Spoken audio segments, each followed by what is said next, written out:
மகர ராசி என்பர்களே, 2026 தமிழ் புத்தாண்டு எப்படி இருக்க போகுது? உங்கள் ராசிநாதன் சனி பகவான் 3ஆம் இடத்துலையே தான் இந்த வருடம் பூரா இருக்க போகிறார். முயற்சி ஸ்தானத்தில் தைரிய வீரியத்தை கொடுக்கக்கூடிய 3ஆம் இடத்தில் இந்த வருடம் முழுவதும் அமர்ந்து கொண்டு தைரியத்தோடும் தெம்பாகவும் எதையும் சாதிக்கணும் அப்படிங்கிற எண்ணத்தோடு செயல்பட்டு கொண்டு இருப்பார். அதே போல் இந்த வருடம் பார்த்திங்கன்னா குரு பயிற்சி நடக்க இருக்கிறது. எப்போ அப்படின்னா ஜூன் மாதம் 2ஆம் தேதி. இதுவரைக்கும் 6ஆம் இடம், உங்கள் ராசிக்கு 6ஆம் இடத்தில் இருந்த குரு பகவான் இப்போ 7ஆம் இடம் என்று சொல்லக்கூடிய திருமணஸ்தானத்தில் வந்து அமர்ந்து கொண்டு உச்ச பலம் அடைய போகுது. அப்போது உச்ச பலம் அடைந்து உங்கள் ராசியை பார்க்கிறது ஒரு அற்புதமான ஒரு பீரியட் அப்படின்னு நம்ம சொல்லலாம். அடுத்து இந்த வருடம் பார்த்திங்கன்னா ராகுகேது பயிற்சிகளும் நடக்கிறது. அது எப்போ சார் நடக்குது அப்படின்னா டிசம்பர் மாதம் 6ஆம் தேதி ராகு பகவான் இதுவரைக்கும் குடும்பஸ்தானத்திலிருந்து இப்போ உங்கள் ராசிலையும் 8ஆம் இடத்திலிருந்து வந்த கேது பகவான் இப்போ 7ஆம் இடமான திருமணஸ்தானத்திலையும் போய் அமர இருக்கிறது. அப்போது ராசிநாதன் முயற்சி ஸ்தானத்தில் அமர்ந்து கொண்டு குருவின் பார்வையில் பெற்றிருக்கிறது ஒரு அற்புதமான ஒரு அமைப்பு. அப்போது தன்னம்பிக்கை வளரும்.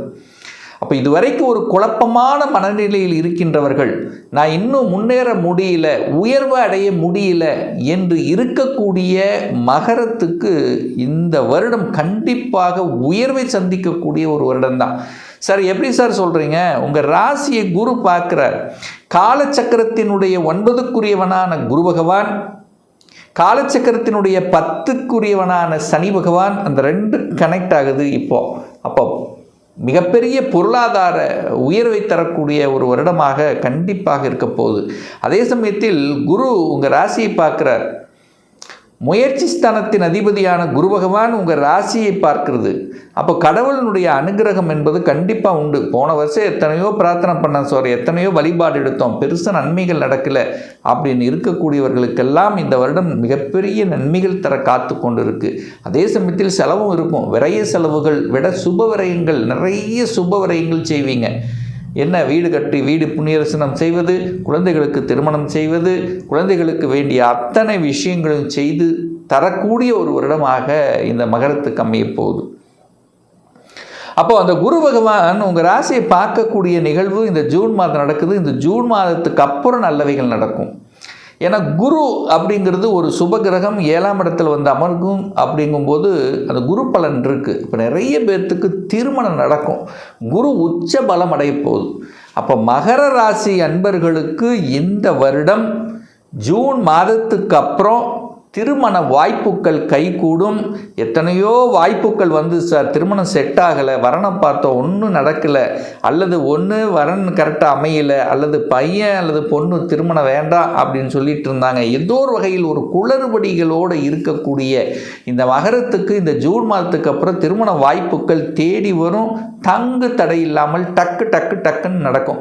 அப்போ திருமண விஷயங்களில் சக்ஸஸ் கொடுக்கக்கூடிய ஒரு நல்ல வருடம் இந்த மகர ராசி மகர லக்ன அன்பர்களுக்கு அப்படிங்கிறத ஸ்ட்ராங்காக சொல்லலாம். அடுத்து தொழில், கூட்டு தொழில் அமையும். அதாவது நிறைய பேர் ஒரு கூட்டு தொழில் ஆரம்பிக்கணும், இது வரைக்கும் சொந்த வேலையில் தான் சார் இருக்கிறேன், ஒரு தொழில் ஆரம்பிக்கணும் அப்படிங்கிற எண்ண உந்துதலை அதிகமாக ஏற்படுத்தும், திங்க் பண்ண வைக்கும். ஏன் நம்ம செய்யக்கூடாது, நாம் ஏன் முதலாளி ஆகக்கூடாது, நாம் ஏன் சொந்தமாக ஒரு சுயமாக நம்முடைய அறிவு வச்சுக்கிட்டு ஏன் செய்யக்கூடாது, இப்படியெல்லாம் நிறைய திங்கிங் ப்ராசஸ் இருக்கும். அது உங்கள் குடும்பத்துக்குள்ள ஒரு டிஸ்கஸ் நடக்கும். ஒரு நல்ல முடிவை எடுக்கக்கூடிய ஒரு வருடமாகவே அமையப் போகிறது. அது கணவன் மனைவி 2 பேரும் சேர்ந்து செய்யக்கூடிய அமைப்புகளும் உண்டு. பிரயாணங்கள் நல்லா இருக்கும். பிரயாணங்கள், ட்ராவல் பண்ணக்கூடிய அமைப்புகள், அதை சார்ந்த துறையாக இருக்கின்றவர்கள், டிரான்ஸ்போர்ட் சம்பந்தப்பட்ட துறையில் இருக்கின்றவர்கள், வியாபாரம் சம்பந்தப்பட்ட ஒரு பொருளை இங்கே வாங்கி அங்கே கொடுக்கறது, தரகு, கமிஷன், மார்க்கெட்டிங், தன்னுடைய பேச்சை வைத்து செய்யக்கூடிய தொழில்கள். ஏன்னா சனி 2ஆம் அதிபதி அல்லவா, குரு பார்க்குறார்.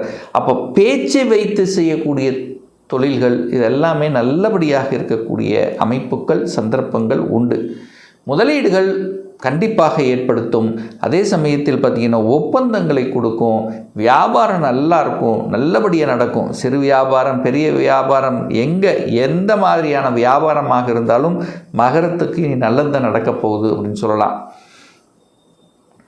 2ஆம் இடத்துல ராகு உட்கார்ந்துட்டு குடும்ப வாழ்க்கையில் சில தொந்தரவுகள், சில பிரச்சனைகளை கொடுத்து கொண்டு இருந்ததுன்னு சொல்லுவேன். கண்டிப்பாக சொல்லுவேன். ஏன்னா ராகு 2ஆம் இடத்துல உட்கார்ந்துருக்கா. ராகுங்கிறது ஒரு பாம்பு கிரகமா. இப்போ ஏதோ ஒரு வகையில் பாம்பு என்ன பண்ணும்? கொத்தத்தான் செய்யும். ஏதோ ஒரு வகையில் உபத்திரம், தொந்தரவு, கோபம் படுதல், கணவன் மனைவிக்குள்ள கோபம் அல்லது குடும்பத்துக்குள்ள ஒரு வகையான விரிசல்கள், ஒரு கருத்து வேற்றுமைகள், ஒரு மன திருப்தி இல்லாத தன்மை, இதெல்லாம் இருக்கக்கூடிய மகரத்துக்கு இப்போது அது விடுதலை. இந்த வருடம் கண்டிப்பாக விடுதலையாக போகிறது. குடும்பத்துக்குள்ள அமைதி கிடைக்கப் போகிறது. குடும்பத்துக்குள்ள ஒருவருக்கொருவர் புரிந்து கொள்ளக்கூடிய உணர்வுகள் கண்டிப்பாக ஏற்படுத்தும்.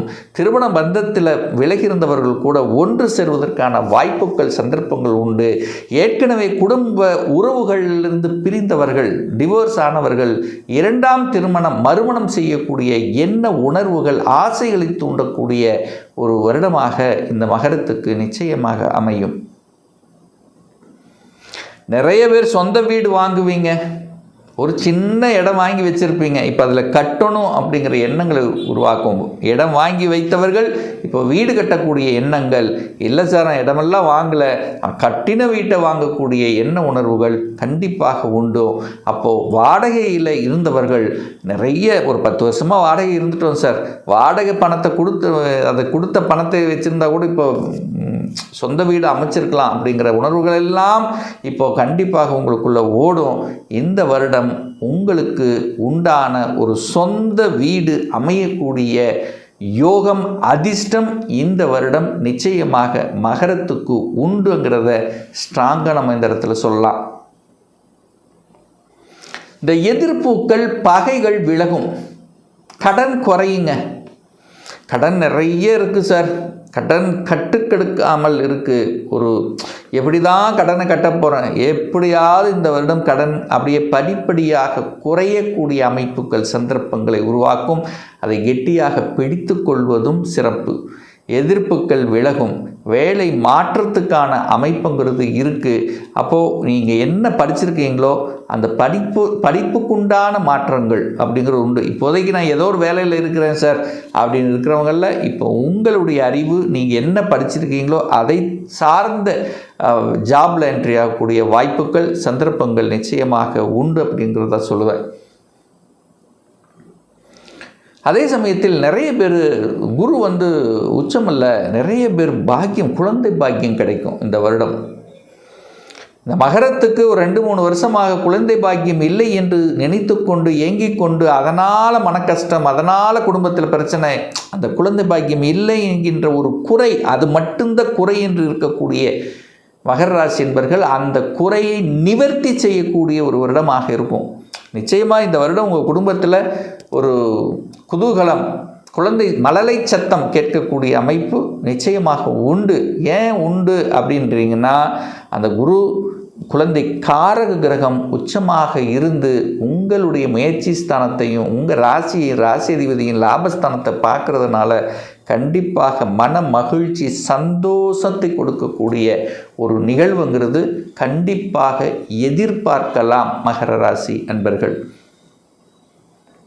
வேலையில் மாற்றம், முன்னேற்றம், ஊர் மாற்றம், இடமாற்றம், பதவி மாற்றம், பதவிக்கு போகிறது, அரசாங்கத்தில் என்ட்ரி ஆகுவது, வெளியூர் வெளி மாநிலத்துக்கு செல்வது, நிறைய எக்ஸாம்ஸ் எழுதுவது, போட்டித் தேர்வுகள் எழுதி வெற்றி பெறுவது, படிப்பில் தான் என்ன ஆசைப்படுறீங்களோ அந்த ஆசைகளை நிறைவேற்றி கொள்வது, உயர்கல்வியில் சாதனை புரிவது, வெளிநாட்டில் சென்று வேலை பார்ப்பது, இப்படி அனைத்து விதத்திலும் உங்களுக்கு ஒரு நற்பலனை கொடுக்கக்கூடிய ஒரு வருடமாகவே இருக்குது.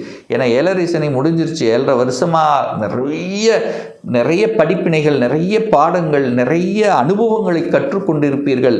அந்த அனுபவத்தின் வாயிலாக இப்போ உயர்வை சந்திக்கக்கூடிய ஒரு நல்ல காலம் வந்துவிட்டது இந்த மகர ராசி அன்பர்களுக்கு. இன்னும் ஒரு துல்லிய பலன் வேணும், உங்களை பற்றி தெரிஞ்சுக்கணும்.